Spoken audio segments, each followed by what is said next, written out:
And welcome back now. Jumping straight into it, it's your Betfred Super League Week 5 to 6 debrief. We are a month and a half into this new campaign, and there have been some interesting results, to say the very least. But before we jump into all of that, we got to go into round 6 of the Betfred Super League, starting off a mouth-watering clash. The Huddersfield Giants up against St. Helens in front of the Sky Sports cameras. Yeah, this matchup will be a pretty solid one. I believe, if I'm correct, Huddersfield and St. Helens, I'm just looking at this now, are exactly on the same points, exactly the same amount of games, but it's just the difference of the for and against that puts Huddersfield in front of St. Helens. Of course, fifth. Yeah, of course, both sides have had mixed results over the last 2 weeks. Huddersfield downing the Castleford Tigers 36-6. Before narrowly losing to Wigan 14-12. Meanwhile, the champions went down to the Leopards 20-12 before bouncing back by the same margin to beat Hull FC at home. Well, the 20-12 loss to Leigh Leopards was absolutely a shock.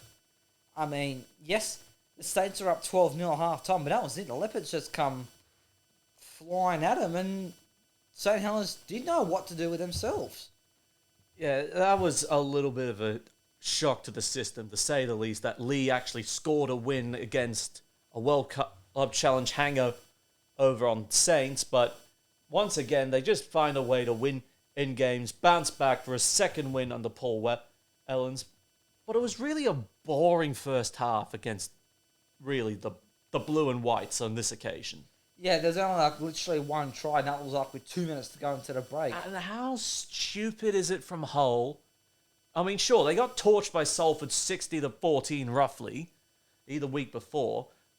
But the short goal line dropout... Wait, hang on. Who would say it's got Hull FC? Yeah. Yeah. The short goal line dropout with 2 minutes to go. Where were the chasers trying to get the ball back? Ben Davis literally went over untouched for that one. It was abysmal. Yes. That chase should not have been allowed to happen. That try should not have happened. No. Yet it did. It did. They can't take it back now, but... honestly, it was a good bounce back for St. Helens. I really think they really ground Hull into the ground. And then just poor defence allowed Johnny Bennison to get a double. But I think it was Lewis Dodd that shone through here. 29 run meters, 1 tackle break, 13 tackles in defence, only 1 miss roughly. Estimated at least 3 goal line dropouts, because Super League doesn't really count goal line dropouts amongst the stats like the NRL does, so we have to guess. I don't know why they do that, but... And, of course, that miss from the 1-goal attempt. Yep. But I think, resiliently, even though they lost Mark Percival in the lead-up to that clash, I think Tommy Makinson did an alright job filling in the centres just for the moment. And I would have put Bennison out on the wing. Well, Bennison was already out on the wing. Oh, well... I think it went fine, but Lewis Dodd was the big difference for St. Helens. He created the opportunities. He put Bell into the gap that got the offload to Wellesby to set up the third try of the half. That was a brilliant setup, though. And it was his kicking game that kept Hull on the back foot for the majority of the match. And there's really nothing more I can say about it. Solid in defence, only 1 miss. Yeah, so that's a good defensive performance. That's what you call a solid defensive performance. Now, Huddersfield, on the other hand, I think a little bit disappointing how it ended for them, but I think nonetheless, they were actually in that game against the Wigan Warriors. Yeah, even from the half-time break, when they were only down by 2, to lose by 2, I thought Huddersfield actually going to go on to win that match. It was a seesaw affair. I think Huddersfield scored 1, and then Huddersfield scored 2, then Wigan scored 2, or whatever. But it's a very unpredictable game, and you wouldn't have known who was going to be the winner. It's certainly not. I think Wigan were very strong defensively to hold the Giants out. I think they really forced Ollie Russell to take at least 3 shots at goal that kept them in it before a late try to Kevin the Gummer in the second half, but it was all too little too late for the Claret in goal. old at that point because Bevan French, once again, Scored a try. scored 2 tries, Sorry, 2 including tries. the match-winning try, 113 run meters, 7 tackle breaks, 2 line breaks, and an offload. It was a very close affair. I actually was about to tip Huddersfield for the first 10 hours or so. Then at the 11th, I'm like, no, something tells me we're going to get up here. And sure enough, they did. It nearly backfired on you, though. I think I went Huddersfield. You did go Huddersfield. And I thought, oh, yeah, but then you just pit me. I was like, damn it. Like, I changed my mind. In a democracy, you're allowed to change your mind. Now, No, you're not. a little bit of the team news right here. Of course, for St. Helens, there are some big ins at the moment. Will Hopewati, Mark Percival, and Sione Matautier are all named in the 21-man squad. Of course, Morgan Knowles handed a one-match ban by the RFL. So Wesley Bruins comes into to Paul Whelan's side. Potentially could make his debut, depending on the fitness on a whole host of players. But you would expect and Conrad Hurrell back as well. So I'd expect Hurrell and Percival to take the place in the centres. If not, then Hopewadi at left centre. And I really don't think you could drop Jonathan Bennison at this point. No, he's like a kind of Tracy. His consistency at this point, I think, demands he stays in for the moment. Would you say he's like the Connor Tracy of St. Helens? Nowhere near it. Absolutely. But you put him in seriously, you could put Bennison in and he'll perform. Like Connor Tracy Meanwhile, does. there's a big in for the Huddersfield Giants. Jake Connor finally named in Ian Watson's 21-man squad. Finally, that would hopefully bolster Huddersfield even more than what they already are so far this season. Well, it gives them another halves option, considering they've been running with Ollie Russell and Will Price in the halves in recent times, so I'd expect... Which also isn't their first choice. Connor to probably jump straight into the halves at standoff, pushes as Ollie Russell to the bench, and in probably the very few changes Huddersfield have with Jermaine McGilvery, Joe Greenwood's not named in the 21-man squad, and nor is Josh Jones. So there's a few outs at Huddersfield, but that's a big boost having Jake Connor come in. Let's hope he can start off with a bang. Honestly, I thought he would have a positive impact on Huddersfield, but after 5 rounds on the sidelines to this point, trying to get his body right, it just adds to the weight of expectations of, could he come out, put on 5 try assists, score a try, and kick a match-winning drop goal on top of that? Who knows? Honestly, I don't think that's going to be the case straight away. No, not straight away. But he will, as long as he can stay fit after this, so instead of missing 5 rounds, he's there for the back 5, like when it really gets down to the business end. Nevertheless, I think with all the reinforcements St. Helens are getting, I can't go past the Saints win 7-12. Well, look, St. Helens will be looking to bounce back. Not bounce back, but try and go 2 from 2. Build some consistency and climb further up the table. Yeah, because they've kind of been that little bit hot and cold to start this. I mean, yesterday they delayed start because they're out here in Australia. They're just a little bit not quite themselves, but yeah, that World Club Challenger night has had an effect on it in some way or form. I'm not actually going to say again Huddersfield will win this one 1-6. I think this will actually be quite a juicy matchup. Both teams right next to each other in 5th and 6th on the ladder respectively. Still with the round 1 fixture having to be reorganised at some point. Yes, so they're a game behind of everyone else, but I still reckon it'll be a juicy matchup. Yeah, it will be entertaining. Yeah, but Huddersfield 1-6. One that says Huddersfield, the other says Saints. Now moving on, we have the Castleford Tigers back at the jungle once again against the ladder leaguing Wolves as they come to the jungle. Of course, Warrington, a narrow escape from Craven Park, downing the Robins 18 points to 10. Before running over the top of the Leopards 38-20, the Tigers, meanwhile, went down to, if I bring it up Huddersfield, speaking of them, embarrassingly 36-6 in Andy Last's first game in charge after Lee Radford got the sack. before backing it up with a 14-8 win over the Leeds Rhinos. That Leeds Rhinos game and Castleford game was a pretty solid game. It was fairly close. I mean, with the 8-6 lead up the Rhinos had at half time, but Castleford, this is what everyone kind of been expecting of them. I mean, yes, they've still got a lot of room to improve, don't get me wrong, but it's just the start of where the season starts turning around, or am I just jumping the gun too early? I think just because they got a win on the board doesn't mean everything turns on a whim. I mean, some wins are bigger than others. Yeah, but it could start. It doesn't mean it's flipped 360 like that. It could start to turn the tide, but you never know. Well, Warrington have had a good run of form of this. I think they got into a battle against Hull KR that they ended up coming out on top of, and that was off the back of George Williams. But what about the other half at the wire? Josh Drinkwater. He scores inside 40 seconds. I mean, think of it this way. Leigh kick off. They get the ball. Dufty jumps to the outside early. He's got room to move.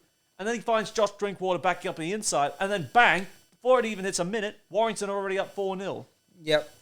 Not quite the quickest try ever. No, it isn't. But still, if you're scoring tries off the kickoff, you're playing with absolute confidence. And I think, correct me if I'm wrong, but I think that is the quickest try we have seen in 2023 to date.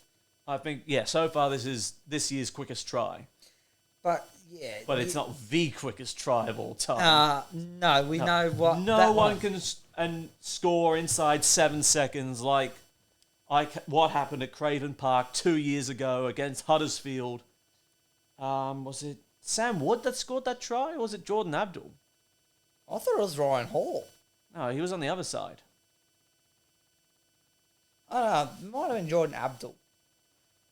But that was an absolute insane. That was our first year at the podcast, and we witnessed that. So, 3 years later, somewhat 2 years later, and they've got another quick try on the board. Well, I think Castleford had to stand up now that Radford did bite the ball, and I think they were not close against Huddersfield. This time against the local rival in the Leeds Rhinos, looking to build some real consistency, and unfortunately, Leeds disappointed me. Their left edge was just absolutely weak. And Gareth Widdop pounced on that. But I'll tell you what, it's actually Greg Eden that stands out the most for me. Missing Niall Evalds long term would have hurt the Tigers' chances, but the fact that Eden was able to slip in to fullback seamlessly was a big boost for Andy Last. 132 run meters, 2 try assists, both for Beretta Faraimo, 2 tackle breaks, and a single line break to his name. Well, Faraimo could have got a third if he didn't bomb it. Yeah, that was the other thing. Castleford bombed a try that led to Richie Myler scoring at the other end. That's not good. There are still problems at the Jungle that is not going to get fixed just because they now got a win on the board. Exactly. It's still, like I say, a lot of room for improvement, and but apparently also Castleford do like beating Leeds.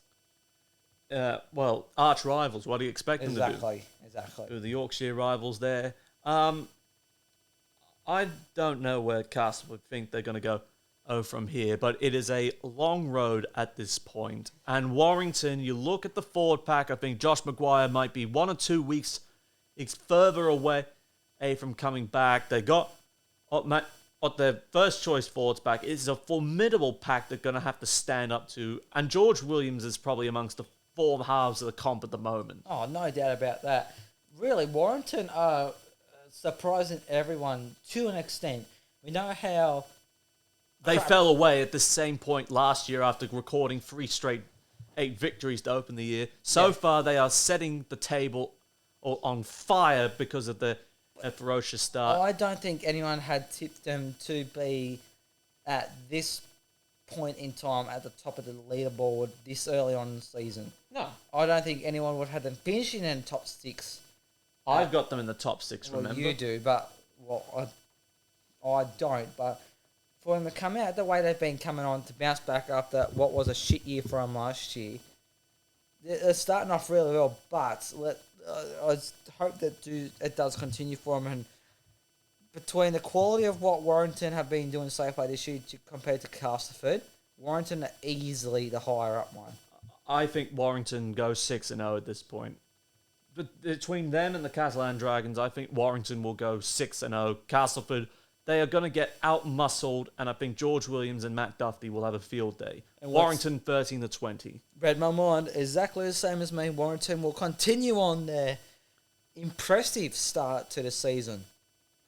Now moving to the second Sky Sports game of the weekend, has the Wigan Warriors against the Salford Red Devils at the DW Stadium. Now Wigan, of course, a narrow win over the Huddersfield Giants in round 5, bouncing back from an 18-10 loss to the Catalan Dragons. Whereas Salford, on the other hand, and a massive 60 points to 14 win over Hollow in round 4 before a narrow golden point escape against the last placed Wakefield Trinity 14-13. Yeah, that was a bit of a tight game, and it definitely had me a bit nervous when I was keeping touch with the scores throughout the match. When we were up, I think we were up at the break. Yeah, we're up by 2 at the break, and I thought, yeah, we've been up at the break before, then gone on to lose.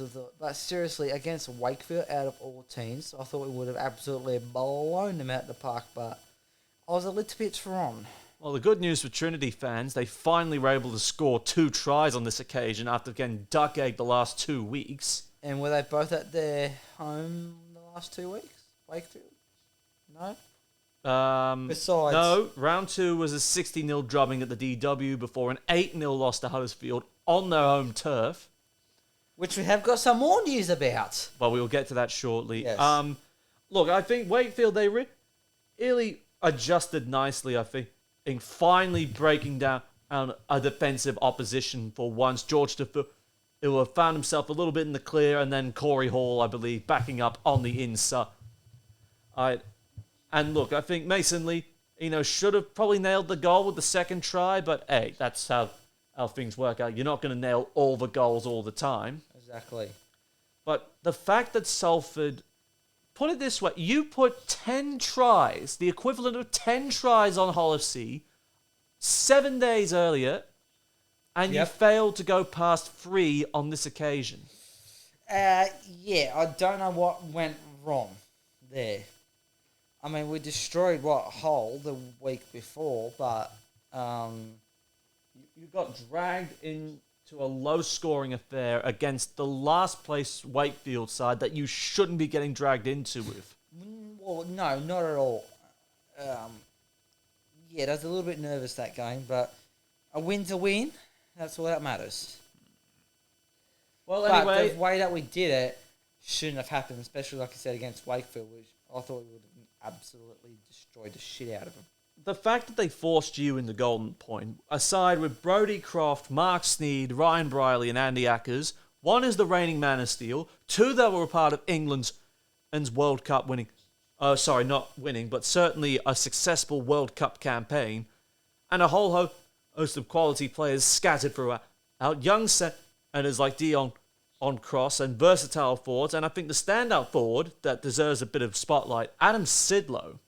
135 run meters, 4 tackle break, a line break, and 2 offloads that set the stage for Mark Sneed to get force the game in the golden point and then winning it. And this is a team that was struggling to field a full team? Still a whole host of injuries, of course. No Laffey, no Burgess, no Stone, I believe, no Partington.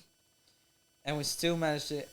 Well, especially against a desperate Hull. weight. Oh yeah, against Hull. Against Hull, we still managed to put a massive score on it when we couldn't even field a full side. But yet we come in here with still not a full strength side and just, can't just narrowly get the win. But like I said, a win's a win. But coming up against the Wigan Warriors is obviously going to be a very, very tough task indeed. Oh, this is going to be a mouth-watering matchup. Croft versus Smith. This is the fight you want to see happen. Standoff the scrum half. 2 informed halves looking to duke it out. 2 young halves as well. But yes. I think at home, the Warriors will be looking for a bounce back. And I think after getting over the top of Huddersfield, I think they'll look to kick on here. I think the Warriors at home will be too strong for an undermanned Salford. 7-12, Wigan win. Well, Wigan are third, Salford are fourth, same competition points, just the differential is massively greater in favour of Wigan. But yeah, I'm going to have to say Wigan to win this one 7-12. They've just got that too much strength in their side compared to what Salford have at this current time. Now moving on to the former slot for the Sky Sports Prime game. Wakefield Trinity versus Hull Kingston Rovers at the Be Well Support Stadium, which has undergone its second pitch inspection in the matter of a month and a half. And the result being... They cleared it again. After all the trouble the Catalan Dragons suffered through, the fact that Huddersfield players had to take matters into their own hands to avoid suffering knee infections on this hybrid turf they've got, it's not working out. I said to you off air, I said, how many ACLs would it be done at this ground before they actually do something about it? Well, the answer is nothing's gone on with it. I mean, there's been one ACL at that ground done this year. How many more? No idea. I hope there's no more ACLs, because ACLs are a very serious injury. But with a turf like this, it's just crazy. Now, of course, Wakefield coming off that Golden Point loss to Salford, as we just mentioned, after getting nilled by the Leeds Rhinos in round 4, 26-0. And, of course, the Robins failed to get a win against the Catalan Dragons, going down to them 26-12 as well. Simple errors from Willie Peters' side that cost them, and Tom Johnston was very much the beneficiary here. Oh, no doubt he was. It's just how it was. Yeah, I just think... Too good. I just think Catalan have really found something with Johnston. And the fact that he's getting this run of games where he's not going down injured for once, he's had a rough time with injury over the last 5 years. But at the moment, he's the leading try scorer in Super League at the moment. Well, having a hat-trick on a weekend definitely has helped that tally. Well, once again, and this is exactly why he's my standout player for the Catalan Dragons. 3 tries, 188 run meters, 6 tackle breaks, and a single line break to his credit. But even with victory, Steve McNamara was not happy with the result. Really? No, he sort of sensed that the problems from last year were starting to creep back in again, citing including Taiki Chan getting sent to the sin bin late, 8 in the piece with 2 minutes to go. He's sort of concerned that the error count and the ill discipline that played Catalan's playoff appearance against the Leeds Rhinos is starting to resurface despite winning by 5 games to start the year. Yeah, you don't want that creeping in, especially the issues that they had last season, like you just touched on. You need to try and get rid of those things, and I can understand why he wasn't happy from that. You think you got rid of him, but no, they start creeping back in. You need to get on top of it now, and then it would hopefully be out of the players' minds and system by the end of the season. Because that could prove costly come their pointy end in the business end of the year. Yeah, it certainly does. Hull KR, on the other hand, despite starting the year with 2 strong wins, they have seemingly slid backwards at this point.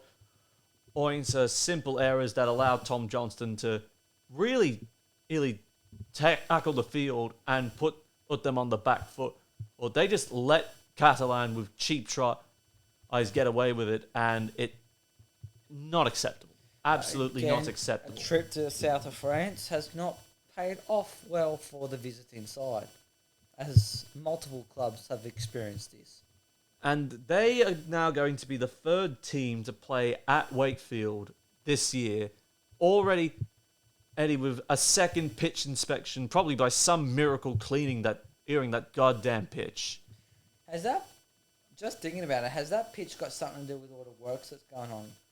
Well, it's a fresh pitch they just laid since September of last year, on top of the fact they're building the north stand and to try and get past the IMG criteria But I'm wondering if they've had to put that pitch in to help with the construction works of it. But No, I don't think that's the case. Probably not, but you never know. But it just needs to go and put natural turf down. And look, we can't afford to continue with this. It's going to come to the point where the RFL is going to get an inspector in, and then he's just like, this pitch is unsuitable for first-class rugby league. Yeah. Get rid of it. Yeah. And where are you going to leave Wakefield then? Ready to go alternate. Go somewhere else.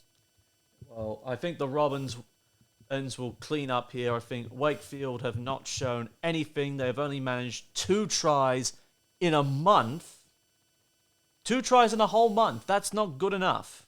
No, with 2 of those coming against Salford. I think the Robins attack will be just too much for all them. Whole KR 7-12 winners here. There's just nothing in Wakefield that pleases me. Well, I'm actually going to go whole KR 13-20. They're just going to be too much of a strong side in Wakefield. Wakefield may get a point or two I shouldn't say a point or two. We'll get minimal points on the board, but Wakefield will blow them out of the park.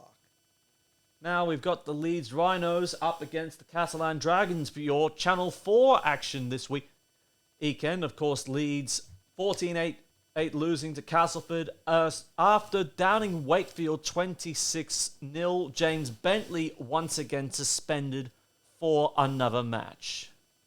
I mean, he has been a bit better than what he used to be. Well, at least he didn't get red carded this time round. Exactly. For now, that is. Yeah, for now. But roughly the problems of the outside backs has almost been cleared up, but they still managed to fight, and they will be a back down at one point or another. Yeah. But seriously, Bentley. How many times have we said it? He needs to improve his discipline. Yes, he has.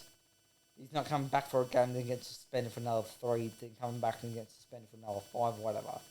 He's gone. I don't know how many games he's played in a row without getting suspended, but it's been a few games in a row he hasn't been suspended for. But yeah, at least it's 1 match this time, not like 3. Now, you'd think at home Leeds would have the confidence to stare down this Catalan opposition who are still seemingly undermanned with sort of the more experienced members of their side on the sidelines. Tompkins, Pearce, Talkiaho. Wrong. I think the top 2 are showing their colours early, and I think they will set themselves up nicely for the playoffs at this point, if this trajectory keeps on going. But putting the 2 sides up head-to-head, you'll have Tom Johnston marking up against David Fuzatua. Harry Newman probably shifted back to right centre by this point, McDonald over the left, or it could still be the other way round. Yeah. I wouldn't mess with what they've got at the moment, though, considering how well they've been going. But I think the Dragons are playing a very attractive brand of rugby league at the moment that is really paying dividends and is keeping them in the hunt to finish top of the table. I think Catalan, even if they're on the man, they will still be they will still be too strong for the Rhinos. Catalan 13-20. Oh, that's a big scoreline. But I'm actually going to go in favour of the home side and to win this one. Being at home and coming off that win over the last couple of weeks and that. Yes, Catalans have been going really, really well. And don't get me wrong, but like I said, undermanned and they've still been going all right. Yeah. But I still think Leeds will win this one 1-6. Well, what do they need to do to upset Catalan's rhythm of momentum at this point? Sorry? What would they need to do to upset Catalan? Upset the rhythm that Catalans have got going. Like, throw the ball around and all that sort of stuff without making too many errors. And force Catalans to make... basically force Catalans to do things that they don't usually do. What they haven't been doing. Yeah, exactly. Like, mess them up a little bit. That makes sense. Well, we'll see how that game plan figures out, because we finally come to the last game of round 6. Hull FC back at the MKM Stadium in East Hull, up against the Leigh Leopards. Of course, Hull 20-12 loss against Saints, 60-14 loss against Salford. Whereas Leigh, on the other hand, and beat Saints, of course, as we said before going down to Warrington. You do not have I don't have the confidence to take Hull FC at this point. So you got more confidence in going towards the Leigh Leopards than Hull FC? I honestly have a better I've got more confidence, I should say, in backing the Leopards at this point than backing Hull FC. Well, they had a golden opportunity to go up against the champs, but their defense let them down majorly. Well, you've heard that first. It's not controversial for me to pick Leigh at this point. They've already knocked off St. Helens. That's their biggest scalp of the year. They've already got as many wins as they had now at this point than they did across all of 2021. They are miles ahead of where they were 2 years ago. True. I think... Well, they both got 2 wins apiece heading into this match. I think if I were Leigh, I would just want to hold the ball or ensure back my defense, and everything else will sort itself out. But I would really want to have a crack at Hull's right side defensively. Left side. Yeah, left side I would Get it right. Hey, you know how it goes. I know. I'm looking at Briscoe, I'm looking at Hardacre to cause a whole host of damage down the right-hand side. And honestly, Charnlever versus whoever they insert onto that right side defensively for Hull next, it could be a no-brainer. But both the Hull imports have lost their way at this point, and I think the more settled Leopards will narrowly get home at this point. Leigh won the 6. Yes, Leigh did beat St. Helens, but I'm going to go opposite to you. I think Hull have still got, as bad as they haven't been, as well as they've been playing, which isn't very good. I think they'll bounce back in this one and beat Leigh Leopards 7-12. I just think that they'll just get there in the end, and Leigh will not turn up. So you're backing Tony Smith to break this unbelievable 2 weeks they've had where they've been smacked around 80 points to 26. Yep. All right. Well, that's all we have time for this week. But if you liked this part or the NRL debrief that followed on from it, make sure you leave this podcast a like, hit that subscribe button, click the bell to allow for notifications so you never miss a week of rugby league action. Don't forget to give us a follow on our social media pages on Facebook and on Instagram. It is at Sideline Chat. And on Twitter, it's at Sideline Chat RL, our hashtag SideChatYT. Hope you enjoy all the blockbusters coming your way. And don't forget, I'll host with the Super League Debrief my standout players leaderboard so you know what exactly I'm thinking the best of the best is.